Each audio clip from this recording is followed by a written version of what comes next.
Kinachosikitisha ni mara baada tu ya taarifa kuweza kuenea kuhusiana na El Captain the God of Africa, ambaye kwa sisi tunamuita rais wa Afrika na sio rais wa Burkina Faso. Mapambano yake yamekuwa ni makubwa, jitihada zake zimekuwa ni kubwa, yani kiuhalisia inatosha kusema kabisa kwamba mwamba kwa sasa ameendelea kutengeneza wimbi la maadui wengi katika nchi za Kiafrika, sio kwa viongozi lakini pia hata kwa wadau mbalimbali ambao wanaonekana kuiwinda sana nafsi yake na kutaka kumngoa na asiweze kupepea kama ambavyo sasa hivi amekuwa akipepea zaidi. Yani kadri siku zinavyozidi kwenda, basi miongoni mwa watu ambao wamekuwa kizungumziwa sana katika nchi za Kiafrika na kuwa ndo wazalendo na kuwa ni moja ya viongozi ambao hawatakuja kusaulika tena wenye umri mdogo, basi ni Kapteni Ibrahim Traore.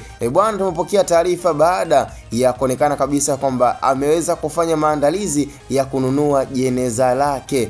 Bwana, ni taarifa ambayo kila mmoja iliweza kumshtua kwa sababu imeshaonekana kabisa kwamba watu wanaotaka kumuua, watu wanaompinga na watu wanaotaka kumuua katika kiti cha urais ni wengi. Kwa hiyo kama tunavyoweza kuona kwamba sasa hivi amekuwa na mileage kubwa sana ya kupendwa na wananchi, ambazo ndo zimeendelea kuwa ni moja ya changamoto na chanzo cha kufanya pia hata maadui waone kabisa kwamba mwamba anafaidi mapenzi ya wananchi, na sio tu wananchi wa Burkina Faso bali pia amekuwa na mashabiki na wadau wengi sana wanaomkubali mwamba huyu Kapteni Ibrahim Traore. So imekuwa ni sababu kubwa sana hata mwenyewe kujiandaa kisaikolojia kwamba inaweza ikatokea muda wote na saa yote akaaga dunia. Kwa hiyo watu wasishangae, lakini pia na wananchi kutokea nchi ya Burkina Faso na nchi za Kiafrika pia wasishangae, kwa sababu tayari ameshagundua na ameshajua kwamba ana maadui wa kutosha. Kwa hiyo hapo inaweza katokea any emergency ambayo anaamini kabisa kwamba yeye maandalizi ya nafsi yake